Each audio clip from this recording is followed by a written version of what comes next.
Right in my face.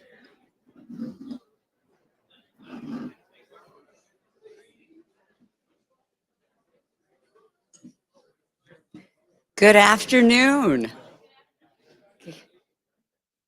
My name is Victoria DiFrancesco Soto, and I am the Dean of the Clinton School of Public Service. And it is my pleasure to welcome you here today to the Clinton Presidential Center. I have been looking forward to this event for a very long time. To be precise, when I first got to meet Dr. Davis and he was telling me about this book project. So I'm over the moon about today's event, but I'm even happier because we have someone very, very special, not just to the state and someone who you'll read about in this book, but someone who is responsible for the fact there is a Clinton School of Public Service. For our founding Dean Emeritus, Senator David Pryor is with us here today.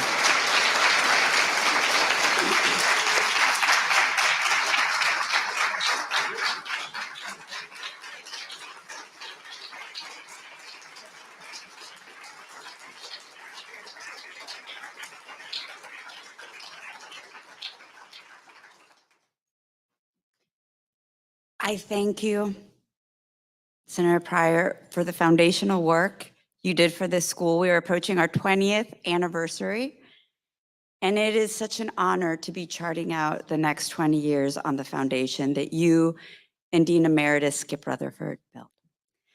I also wanted to give a very special welcome to Senator Mark Pryor, who is with us, as well as former State Senator Eddie Armstrong. Thank you for your public service.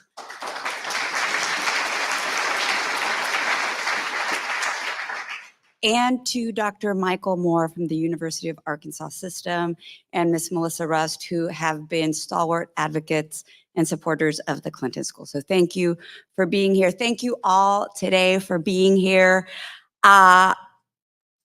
Davis, like myself, is a political scientist. So we get together and we nerd out. And I'm not gonna nerd out because I'm not gonna go there.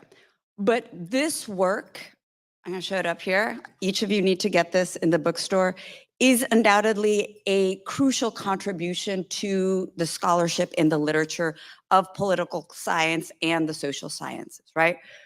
But beyond the important scholarly contribution that Dr. Davis puts forward, he is able to help us as Arkansans, and now I'm an official Arkansan, to pause and unpack all of the rapid movement we saw within a very short course of time. From Blue to Red offers a fascinating look at how Arkansas went from being one of the most solidly Democratic states to one of the most ardently Republican states in just a couple of years. This note here really blew my mind, how on the morning, election day of 2010, Democrats occupied 3 of the 4 Arkansas seats in the U.S. House of Representatives, both U.S. Senate seats, all state constitutional offices, and decisive majorities in both chambers of the Arkansas General Assembly. By the time votes were in, that was no longer the case, and that had really set the state on course to where we are today. Dr. Davis provides this rigorous shift, and this is going to be something that he's going to do in conversation with Dr. Jay Barth, another political scientist, and really looking at the historical context, because it's not just 2010, it's also understanding further back, going into the past several decades to understand how we charted this path that we are on today. Former Arkansas Governor Asa Hutchinson called From Blue to Red the definitive book on the modern history of the Arkansas GOP. And I'm going to take just a minute to read this quote because I think it really captures the essence of this work. By researching and writing this history, Dr. Davis has critiqued the key ingredients for the rise of any political movement and then dramatically laid out the challenges of the future of Arkansas, of the Arkansas GOP. Dr. Davis writes in a way that both informs and inspires those interested in politics, and then makes one think about the future and what it will bring. This book will be enjoyed and studied for generations into the future. I couldn't agree more. Dr. Davis currently serves as the executive director of the David and Barbara Pryor Center for Arkansas Oral and Visual History in the University of Arkansas's Fulbright College of Arts and Sciences. He's an associate professor of teaching, also at the Fulbright College, and perhaps most importantly of everything I've said, Dr. John Davis is an 8th generation Arkansan. And with that, I give you Dr. Jay Barth and Dr. John Davis.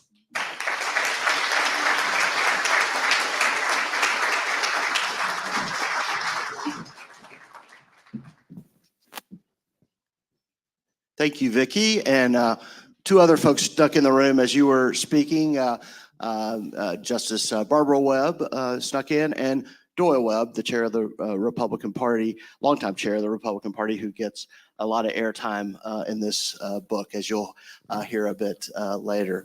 Welcome to you all, and John, congratulations. This is a great book, and very, very proud it's been added to the array of books on Arkansas politics, because it's much needed, and congratulations. Well, thank you, and thank you everyone for coming, and thank you for the Clinton Library, the Clinton School.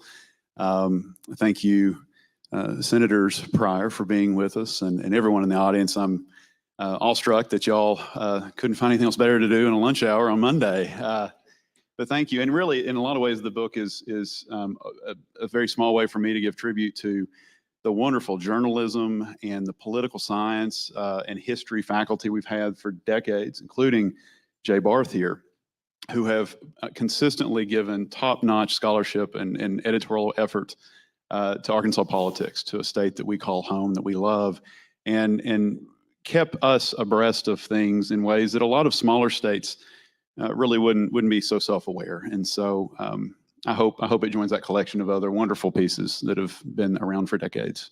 Well, let's get to it. And Vicki really started this hinting at this about just how dramatic this change has been. And could you just talk a little bit about how exceptional, when we look at across the country in the modern era, just how abnormal, let's put it that way, has this dramatic change in partisanship in an individual state been? So I think we can look at it, for several decades now, we use blue and red, and we do in the book title as well. And then there's, of course, purple. And typically what you would expect would be a state it's not unusual to have one party rule. It's really not. Voters oftentimes, for a litany of reasons we can speculate, it's not unusual to see a state that's more solidly Democratic or more solidly Republican. Arkansas was in an extraordinary league of states that, from the Reconstruction era to fairly recently, were stridently Democratic, right? And there's a whole history there of that. What was unique about Arkansas was we didn't have the slow reddening happen in this state that we saw in Alabama and Mississippi and others in Georgia. Texas. That was a slow burn, if you will. In political science, we use the term secular realignment, and it really fits that narrative. What we had in Arkansas, for reasons we can get to here later on, was almost a wall. I mean, almost a blue wall that went around the borders of Arkansas. And we consistently had policymakers and political talent that were consistently Democrats, that were, to use, a boxing analogy, punching above their weight, right? We consistently had lawmakers and policy leaders in this state that were not only influential in Arkansas, but abroad. And I think that's unique. I think then, to get to Jay's point, we didn't have the purple era. It never happened. As the dean mentioned, in 2010, you could wake up and, one day you had perhaps mathematically one of the most Democratic states. And by the time you woke up the next day and you're reading the paper, we were on the beginning of being one of the most ardently Republican. And Doyle Webb, I think, correctly said that around the time of was it the 16 convention, I think, where 16 or 20, where Mr. Webb was quoted as saying, we're one of the, if not the most Republican states in the country. And I think mathematically he was right at that point. That goes back to 2008, where Republicans couldn't find candidates to run for office.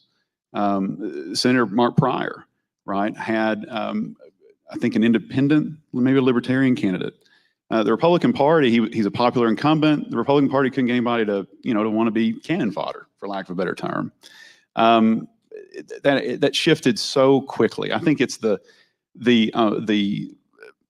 quickness, the rapidity of it, but also the completeness of it is what stands out. It's not the one party rule. It's the seemingly overnight change that we saw, and we all witnessed it. Yeah. So, John, political scientists make choices about how they're going to study a topic, and some folks veer in a more quantitative direction, others in a more historical direction. You took a different approach here, and could you talk some about the methods you undertook in carrying out this story? Sure. So real quickly, and I would be remiss if I didn't say this, I didn't actually work for the Pryor Center when I started the book.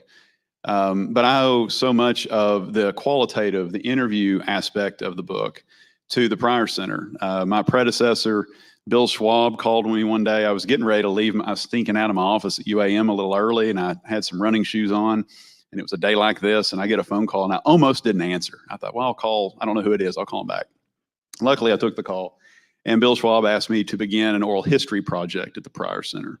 And so really without that, I don't know that the book would have happened. And if it did, I don't think it would have had that sort of quality, that qualitative bent to it, because political scientists were largely data-driven, quantitative animals anymore overall. And so it was wonderful to be able to mix some of that analytical aspects of Arkansas politics, and then I hope really enriching the story and contextualize the story by talking to reporters, academics, and elected officials, not such as yourself.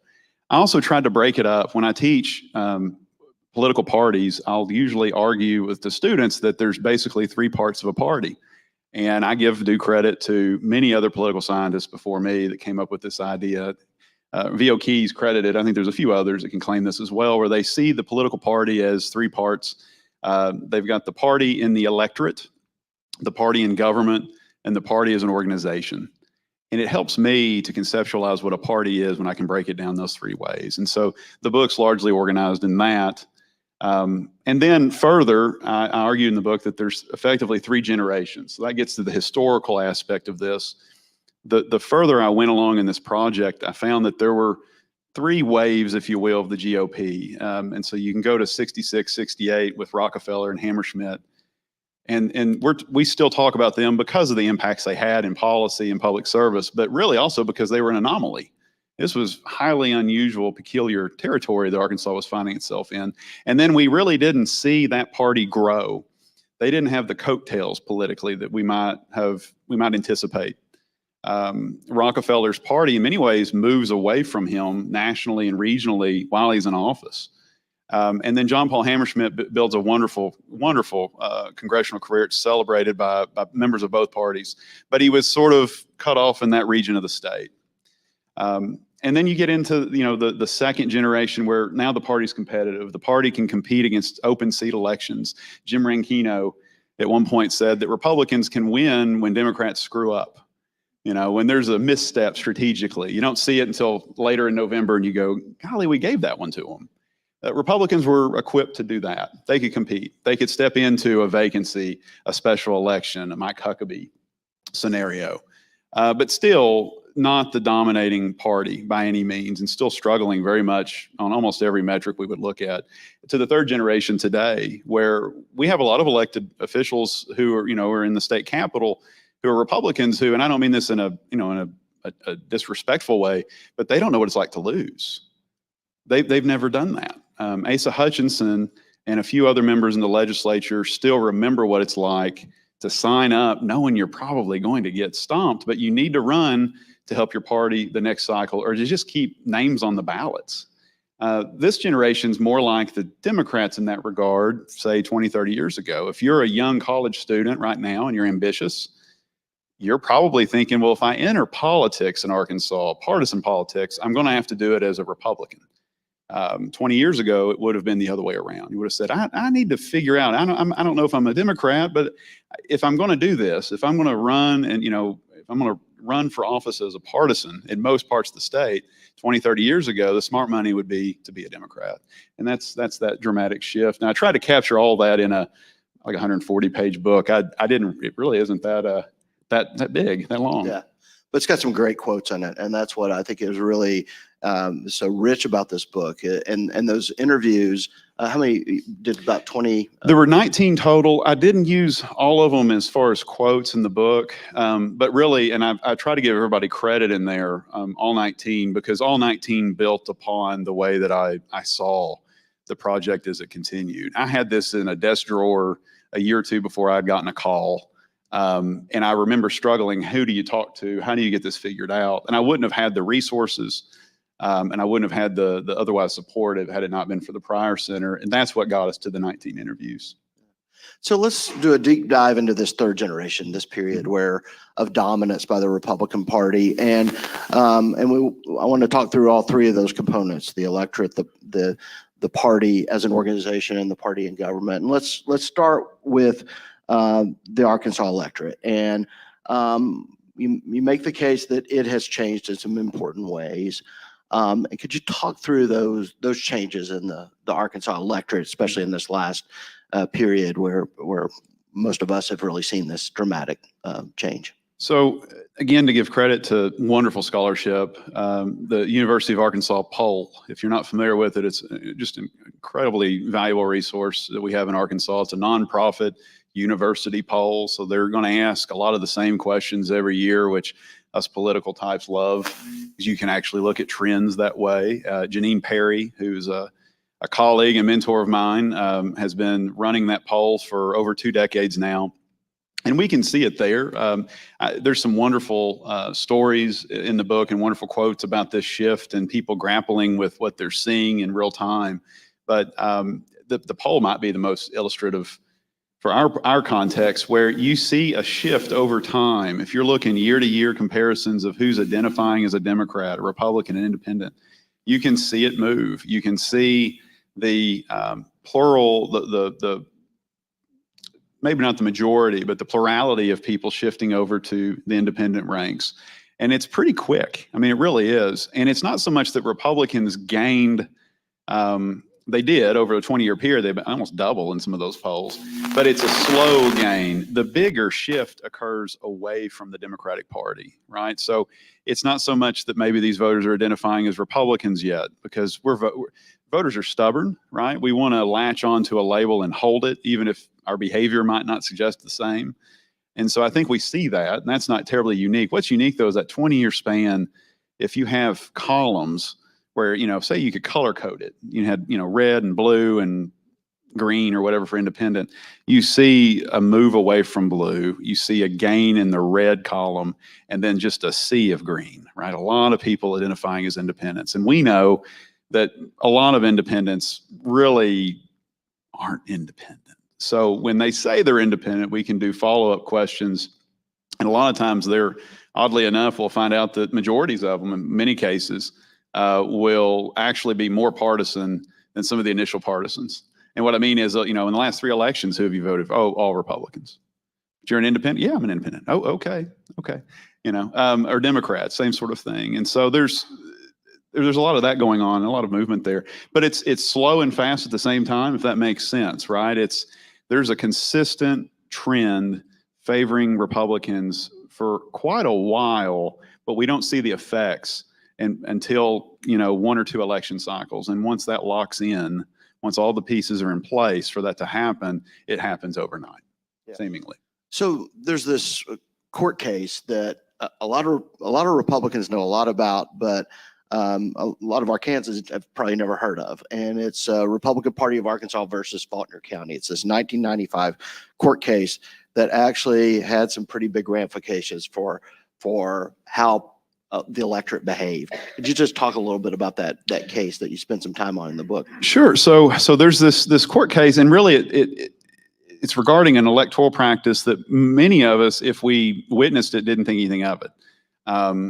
for decades, for a very, very long time, party primaries in Arkansas have been conducted, but they've been funded by the parties. And so a party that is perennially favored, that has quite a bit of money from filing fees from candidates who want to run under that label, I'm thinking Democrats over most of the 20th century, were flush with cash.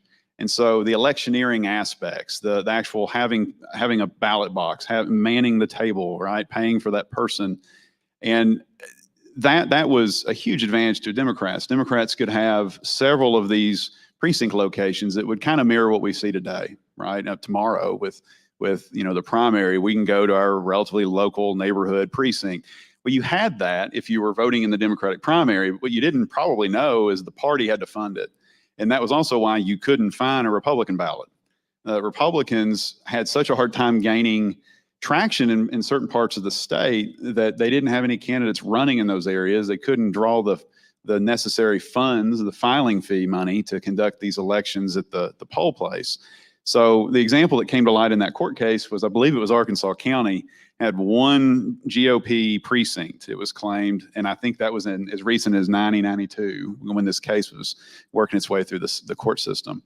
So another fun story about this is it's Asa Hutchinson, who is the party chairman at the time, and he argues on First and 14th Amendment grounds that this is unconstitutional. It's just patently unfair to Arkansas voters, particularly Republican Arkansas voters. They're effectively denied their ability to participate in their party's primary process. So once the Court of Appeals rules in favor of the GOP, pretty quickly the state legislature moves ahead. There's a bill sponsored to rectify this issue. And Governor Hutchinson told me that the person who was one of the most stalwart supporters of reform in this was Mike Beebe, of all people, who at the time was a senator, well-known senator from Searcy. Of course, years later they would compete in 2006, and then Senator Beebe would become Governor Beebe. But that's one of those. It's not that long ago. I mean, 1995. So before then, 94, 92, 90, Republicans were struggling so that they didn't even have voting locations that were mathematically in line with what Democrats had in the state. That's a huge advantage. That's a generational sort of thing, right? It's hard to grow up as a Republican in Arkansas when there's no Republicans that can be elected in your county. So that was I don't know if it was an intentional thing. Some of it I think was almost just historical. It was an intentional thing, John. Yeah, I mean, I think it was historical practice that certainly helped the majority party, right? I don't think any majority party is going to look at that and say, well, that's unfair to these folks we're competing with. Maybe we should level the playing field. That wasn't going to happen. So it took a court case. Yeah. Now folks who already had Republican sentiments, they could just go to the same polling place and cast a vote that day just as easily as their Democratic neighbors. So let's talk about parties as an organization. And historically, Arkansas was kind of known. VOK described Arkansas as a no-party state. So you can talk about that a little bit, but talk about how there now is a political party in Arkansas, and it's a much more sophisticated political party, the Republican Party.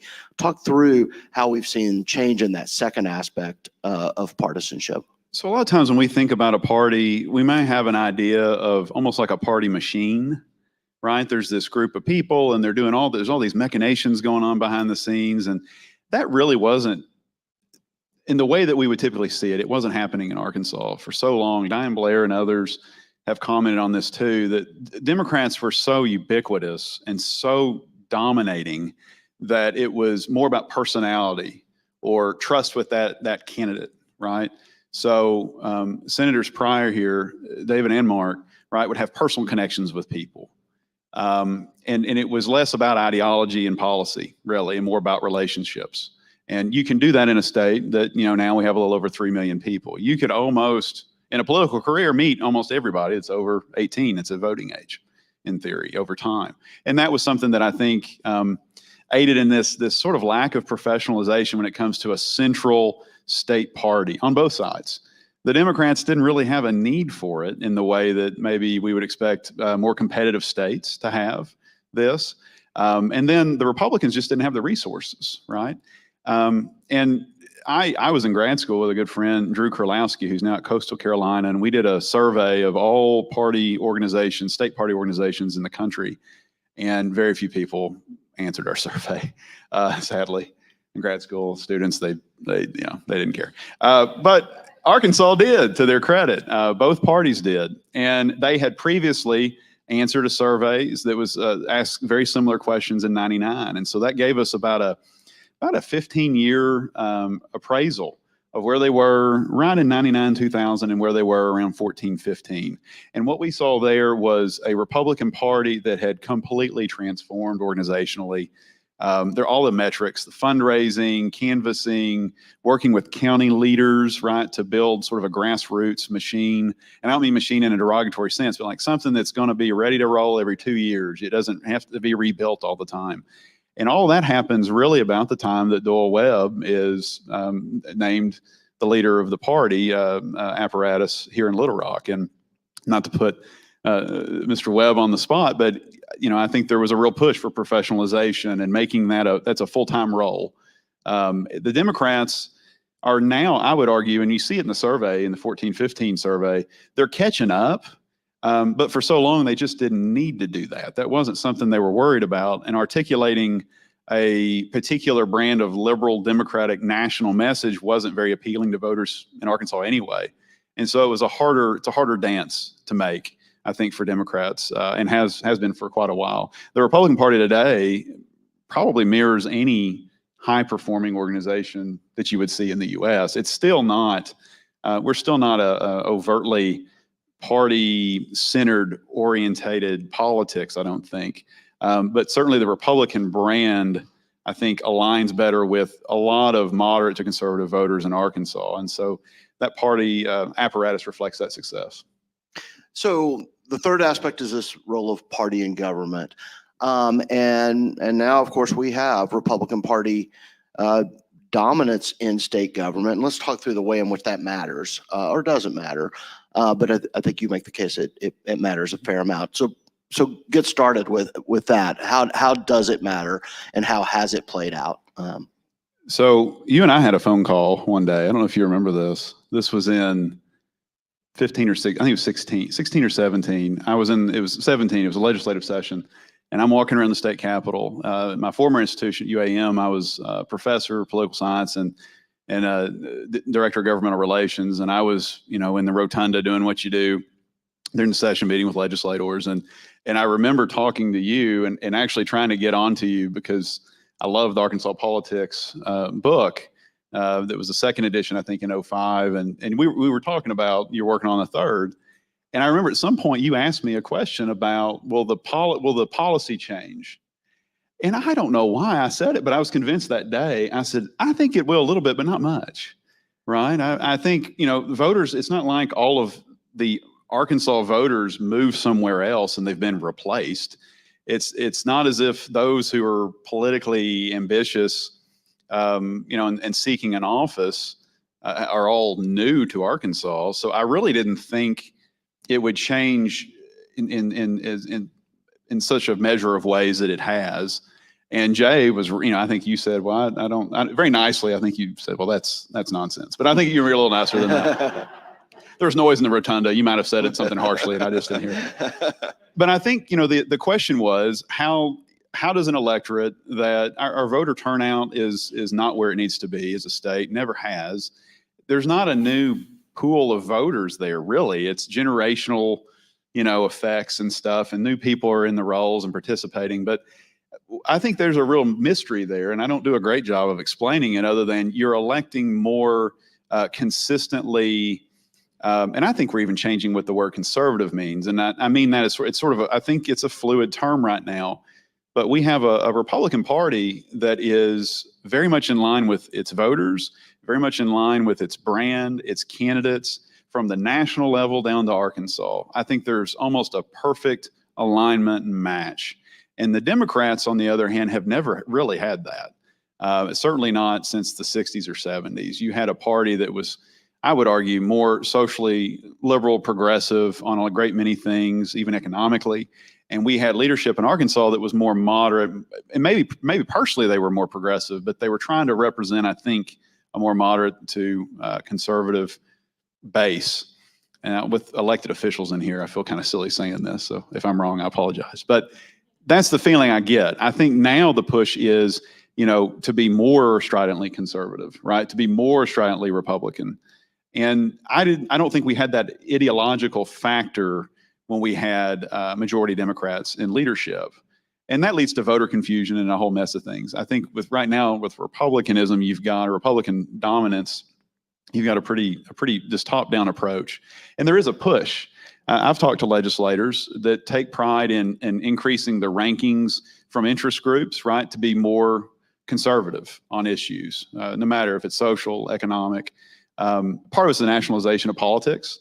I think there's just more awareness of something that happens, why does this group that's based out of Spokane, Washington care about, our vote in Little Rock? Well, they can put it on Twitter, they can put it on X, they can put it on Facebook, they can put it on blogs, on podcasts, they can put you on blast, right? And really reward and recognize you or punish you. And I think that's a whole new thing. We really didn't see that 20, 30 years ago. And so I think the effect has been a much more conservative or pure, I guess a more ideologically pure, more partisan, pure type of politics today than we've seen in a very long time in Arkansas. Although we do have, some hints of factionalism within the Republican Party. Yeah. And, factionalism really goes back. We've always been a one-party state. It's a different party. But factionalism has been a kind of a grand tradition in Arkansas going back to the beginning. And so could you talk a little bit about the factionalism that does exist in today's Republican Party? And does that have potential ramifications for the long-term health of the party? Or is it just simply a division that is going to be dealt with in primary elections? I think politics is such a competitive, adversarial thing that this is sort of inevitable. But we had a long history, as you just mentioned, Jay, of Democrats running against Democrats in primaries, right? And, the model might be an incumbent who's pretty well known, pretty well liked. And then you've got this, young kind of ambitious, I don't want to wait on this person to retire. I'm going to seize the moment. And that was the kind of Democratic infighting that at least we saw publicly, right? There's personalities and people that weren't liked and all that. But, the electorate didn't necessarily see that. The electorate would see, do we want, the standard bearer, kind of consistent, we know what we're getting here, or are we ready for something new? I don't think a lot of discussions were about ideology. I don't recall old campaign ads of such, someone saying McClellan is too liberal for Arkansas or something like that. You just didn't see it. They were competing against one another, and they had different ideas and values and personalities. But that was what we saw with the Democrats. The Republicans, I think right now we're seeing, because it's adversarial, it's just a competitive entity, right? Instead of competing necessarily against Democrats right now, your real risk as a Republican is getting sort of outflanked on your right in most districts in Arkansas. If I'm a Republican incumbent, and I feel for people who feel, sort of trapped in this, where they feel like I'm representing these folks right here, and we're more conservative, and here are my issues and my values, and they line up really well with my electorate or most folks there. But the concern is there's always somebody who can say, well, you're not Republican enough or conservative enough. Your credentials are not strong enough. And so I think that leads to public policy changes as well. And I think we've seen some of that, where I think the risk that you run as a Republican today is pushing so far over that in a more ideologically focused environment, that your voters might one day feel like you're not really representing their values or views, right? You can have a conservative, moderate to conservative district, but perhaps you could get a little too far over. Now, on the other hand, the question is, are those voters inclined to vote for a Democrat instead? And I don't think we're there, right? I think we're in a political world right now, and this goes for both parties, where we don't necessarily vote for the candidate, we vote against the other candidate. And so I think that's a risk for Republicans right now, is pushing to maybe focusing on national issues that aren't necessarily as important to Arkansans. And I'm not saying we're there yet, but I could see that. because again, the competition is going to come from the right. It's not going to come right now from the Democrats. There's a handful of competitive House races that'll be on the ballot in November, but there aren't that many. Most of the contests are going to be settled tomorrow. So we got some questions emailed in, and one does relate to partisan change in the government. Kind of relates to a variety of topics, actually, but and it's about term limits. And Arkansas, obviously, in the 1990s, implemented the most dramatic term limits law in the nation. It's been softened a bit over time. But how much do term limits matter in setting the stage for this kind of dramatic partisan change, or was it kind of disconnected? So I think it mattered. I mean, I think it created open seat elections. And by the 1990s into the 2000s, particularly in the early 2000s, you started to see Republican or voters who had voted for Republican presidents for some time start to sort of dabble in voting for Republicans down ticket. And if they knew the Democratic incumbent and there was a rapport there, then they'd probably continue to vote for him or her, right? We were in that era. So you saw a lot of, I mean, I grew up in Batesville, but my more formative years were in Hot Springs. So we had Mike Ross, right, as our U.S. congressman. Jay Dickey before, but most of my time in Hot Springs, it was Ross. And I think Congressman Ross was really good at relating to people, working really hard on doing all the things, all the field work that we want to see out of our constituency service work. We want to see out of our members of Congress. And that's an Arkansas tradition in a lot of ways. And I think that worked until you had an open seat. And then that voter was faced with two unknowns, and they knew, right? A lot of these voters are thinking, I really do line up more with the Republican in this race. Or I've got an idea of what a Democrat is if it's not the one I know and trust, and it's not positive, right? It's a net negative. So that I had to have had an effect, and that's from term limits, right? Term limits would effectively end a political career. Now, in some ways, it may have backfired momentarily because you had people like Mike Beebe, and I don't know if it's true or not, but he would always say, well, I would still be a state senator from Searcy if it weren't for term limits. Maybe. I think he wanted to be governor. But, to that effect, right, this forces House members to move to the Senate and Senate to then move up maybe to constitutional office in Arkansas. And in a way, in the short run, that may have backfired a little bit on Republicans who were trying to run for some of those positions. But I think it'd be hard to say that term limits had no effect in this. It created that era where you had more competition, more open seats where, candidate A and candidate B, Democrat and Republican, were not known. And so then you're looking at the national issues and you're looking at social issues and you're saying, I don't know that I don't know these people, so I'm going to default to maybe the more generic candidate that I align with or think I do. And that in many cases was a Republican. In a lot of rural, especially places where I'm, have more roots, it's a more rural conservatism that didn't align well with Democratic national politics.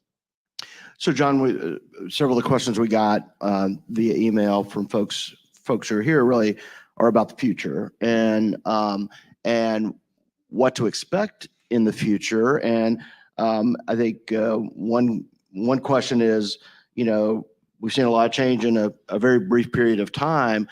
To what degree is there a possibility of a very different kind of change in a more democratic direction in the next 10 years? Predictions are tricky. I always feel more confident I'm looking at something that's already happened and explain it. I think, and this came up in a lot of the interviews that I was able to collect, and I really greatly appreciated the insights from these folks because they had different backgrounds, different experiences and perspectives. But I think the long and short of it was there seemed to be a consensus, and I tend to agree that in the next 10 years, we're going to continue to see, what we're seeing today, by and large. I think it was Hal Holbrook who was quoted saying that Arkansas is always, 30 years behind or something like that. So if the world ends, you want to be in Arkansas because you'll get another 30 years. There's something to that. In some ways, our demographics.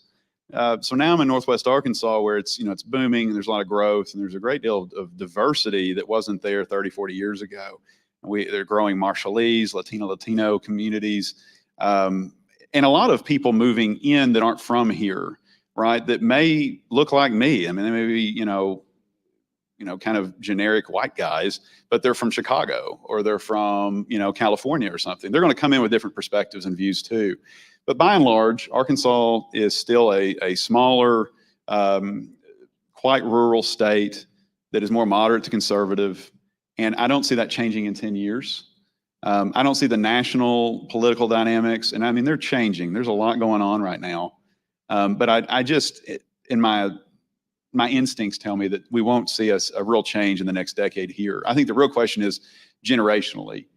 What will we see the next generation? I break the book into 3 generations of the GOP. Yep. What's the next generation of the GOP and the next generation for Democrats look like?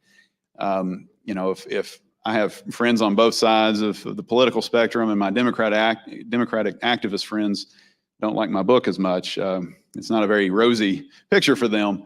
But they could, and not saying I've got it figured out, but I think there is a story there of how a party builds and in some ways starts over and figures out a way to relate and maybe has to admit that, okay, it wasn't working. It worked so well for so long, and it's really hard to put that playbook down. But what do we need to do for just a moment to rethink how we're moving forward? I think Democrats are doing that in Arkansas.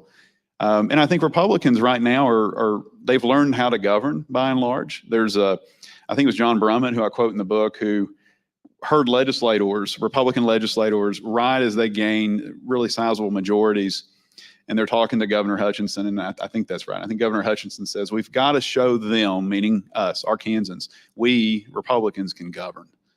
And I think they've figured that out. And so now the next step for them is prolonging this wave, right? This tidal wave of Republican success. It will eventually slow. They can only win so many seats. And then how do they handle the governing at that point? They've went through one redistricting process. What's it look like down the road? How do they handle the personality shifts and quirks? Republicans are just now getting to the point where they have impatient, younger, politically ambitious people who are wanting to run for office, and they don't want to wait on Senator, such and such to retire, so I'm going to go run against him now. How does the party handle that? These are things that Democrats did quite artfully for a long time. And now I'm eager to see how Republicans handle it. But at 10 years, I think we see much the same. I have no idea what it looks like beyond that. But I think there's challenges for both parties. The one thing I will say is I think the temptation is to look at the numbers and say that the Democratic Party now looks like the Republican Party in the 70s as far as their advantage or disadvantages. And I would argue it's worse. I would argue that it's a lot worse for Democrats today in a lot of areas. Because back then, it wasn't so ideological, and you already had ticket splitting. You already had voters flirting with the idea of voting for more Republicans. They're already, we voted for Nixon or Reagan, and, okay, we'll keep our Democratic incumbents. We like them. But once those incumbents are gone, right, then they started going Republican. I don't see that environment here. I don't see an open race contest for, say, a Senate contest, maybe a statewide race, where you've got an open seat, no incumbent. I don't see a Democratic candidate winning those contests or even it being close right now. And so I would argue that we're in a different place right now. I don't think the 70s GOP gives the Democrats of today a great roadmap, but I think the longer version of it. I think if you're a Democrat or you just like two-party systems, you just want to have two competitive parties. I'm a firm believer that two parties makes more effective representative public policy. And a lot of Republicans believe that too, and said as much in the 70s and 80s and 90s in this state. If we want to get back to that, right, and I think that's the thing that I'm most concerned about, is we want to have that balance. We need two viable parties. And right now, I don't see two equally viable parties. Which is, of course, when we think back to Winthrop Rockefeller, exactly. That's what he talked about, was the importance of a healthy two-party system, really leading to a better kind of governance. Right. That was the roots there. So you're living in Northwest Arkansas. I think a lot of folks recognize that if dramatic change is going to come in Arkansas's politics, it's going to come out of Northwest Arkansas just because of the growth of that region. Could you talk a little bit about that more? You've hinted at it already, but could you kind of go a little deeper and how that change actually turns into something that's a partisan transformation? So I think working for the idea of change is the demographics, just the traffic coming into Northwest Arkansas. I had someone who's a demographer about a year ago say there are more people in Northwest Arkansas who are not from Northwest Arkansas than are from Northwest Arkansas, which is a pretty staggering thing for an Arkansan to think of. So there's going to be change. We don't know exactly where that goes. I think we're starting to see that. We're starting to see families that are maybe in their second generation of being an Arkansan, or maybe even being U.S. citizens, who are starting to involve themselves more in their local politics. And it's at the grassroots level. I mean, very, very much, town, city council, that kind of thing, JP races. And we're seeing a few competitive areas. And the funny thing is, right, historically, Northwest Arkansas was the place where Republicans had some stronghold. And we're seeing now, if there's a bright spot for Democrats, it's in that region. And a lot of it is people, a new electorate that is not accustomed, or maybe even in line with some of the same thoughts or value systems maybe as other Arkansans. No better or no worse, just different. And so I think we're seeing some of this, and I think Republicans are aware of it. I think when we saw redistricting this last time, we saw districts, that were drawn up in such a way in Northwest Arkansas to either sort of box in a Democratic incumbent, where Republican votes could, kind of get scraped into other districts to make sure those are safe. Or we saw in at least one case in a Springdale area where the district was basically just broken up. Democrats did this for a long time too, right? This is the way it is. This is the way it works, and this is the way a majority party stays a majority party. Is they try to hem up their opponents as much as they can. And it was telling to me that the Republicans were aware, right? If you look at the districts that changed the most, and not just because they were losing population, which happened sadly in my neck of the woods in Southeast Arkansas more recently. But if you look at Northwest Arkansas, the story was more about trying to carve out areas for strategic purpose, right? Republicans holding on to their lead, maintaining that lead. So they know that's where change will come if it comes. I feel the same way. I don't know when or if it happens. I think we would be misguided to assume that every new person coming into Northwest Arkansas is going to look at our politics and say, oh, I don't like this. There's a reason why they moved there, right? And so there's a lot of folks who moved in and feel right at home with Republican-dominated politics, and they're fine with that, right? They may want to help it grow.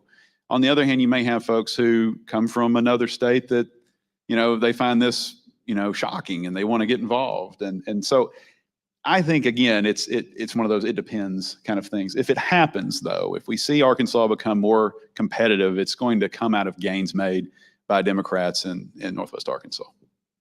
So, so you've done this great book, and thank you for doing it. Where do you go next? What are your questions as you think about the gifts of the Pryor Center in terms of telling the story of Arkansans of all types? What story, what kind of projects does that kind of invigorate in you thinking about the future? So, there's a few things, just because I feel like I'm a have to. The Pryor Center, everything we do is on our website, including all these 19 interviews. They're transcribed. 18 of the 19 are videotaped. I still need to apologize to Attorney General Griffin. The camera turned off on him. So he's got the tape. He was lieutenant governor at the time. But we've got a collection of those. But we don't just do politics, right? The Pryor name is synonymous with Arkansas politics. But we really focus on just people and communities in the states. We have this vast archive, and I'd just be remiss if I didn't brag about that a little bit. And would love for you to go to our website or ask me questions, and I can show you around the website. But I'm a political scientist. So when I take my Pryor Center hat off for a minute and I pop on my faculty hat, and I'm a political scientist who's wanting to write and research and learn more about these things, there's two that come to mind. One, there were these flashpoint elections. And I hesitate to always point to elections and say, that's when it happened. But there were some that I think are just they're exemplars of kind of the points we're trying to get at, or I was trying to get at in the book. And a lot of them are mentioned in there. And there were a few I just really had not appropriately placed value on that once the book was finished, I went back and I thought that was a huge election. The 1993 special election, huge. Huge for the future of the state's politics. Just talk a little bit, just 2 seconds about that. This is a special election for lieutenant governor. Yeah, 1993, Mike Huckabee becomes lieutenant governor, right? He runs against Nate Coulter. Very low turnout, special election. Everybody's kind of tired of politics. Everybody's excited. Clinton's going to the White House. The bench, so to speak, is kind of emptying a little bit, right? You've got a lot of young talent going to D.C. with the Clinton administration. And so you've got this vacuum. And as I tell students, power doesn't just go away. It's going to go somewhere. And the story is Asa Hutchinson goes to Mike Huckabee, who's in the hospital for exhaustion and pneumonia, and says, "Hey, you ran a great race. I need you to run again." And imagine you just completed a marathon and someone comes over to you and says, "Hey, buddy, great job. Listen, we got another one of these tomorrow morning." But it worked. It was a low turnout race. Mike Huckabee had run a really hard fought candidacy against a very popular incumbent in Bumpers, Senator Dale Bumpers, re-election. Huckabee loses, but actually gets more votes out of any Republican in the state at that time, during that cycle. So he's a natural fit for this seat. And not to take away from, but kind of sneaks in. I mean, people really don't expect him to win. The lieutenant governor position in Arkansas also is not a very powerful position by constitutional. It's just the way it's designed. And so even then, it took a series of things, right, and circumstances to unfold for him to then become governor in '96. And we have at least one member of his administration, Rex Nelson, here, who has some wonderful stories about that in our Pryor Center archives, as well as in the book, where Huckabee comes into this position as again, strong, ardently Democratic state. But he's a Republican who wins a special election and then, due to very, unexpected circumstances, resignation of a governor, becomes governor, and then goes on to have over 10 really successful political years as governor. So those things, I think it would be neat to have a project where maybe every chapter breaks down some of these elections. The other one is I would love to collect oral histories about just civic life in Arkansas. I want to know why people don't vote or why they vote. And I would love to hear their stories. We can do polling all day, and polling is incredibly valuable to what we do and how we understand people and the way government works. And it's not to take away from that, but I love the richness of stories. And you don't get that with polls. And so if I could figure out a way, that's a long-term plan. I would love to, I'll keep a tape recorder in my car when I travel around, and I'd love to just talk to people, and come with a battery of questions. Do you vote? Okay, well, not judging you if you don't. Why don't you? And we try to figure out why that is, and not try to necessarily preach to them, but I would like to have a picture of civic engagement in the state. That's a pet project of mine. More of us need to participate, and that's good for both parties. We need, that's good for our politics. It's good for our civic culture. And so that's another thing that came out of this in a lot of ways, is people that had sort of movement campaigns. Rockefeller found ways to get people to participate and be mobilized who might not normally be mobilized, or made people think a little differently, and their engagement changed. It altered some aspect of Arkansas politics at that time, and in some cases, the history of the state. Awesome. Congratulations, John. Thank you. Thank you, Jay. Excellent job. Thank y'all for coming.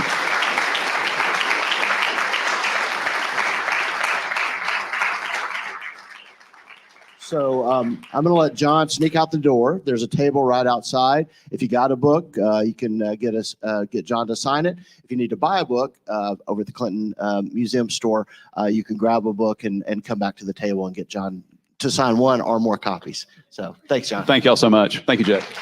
Awesome. Good job.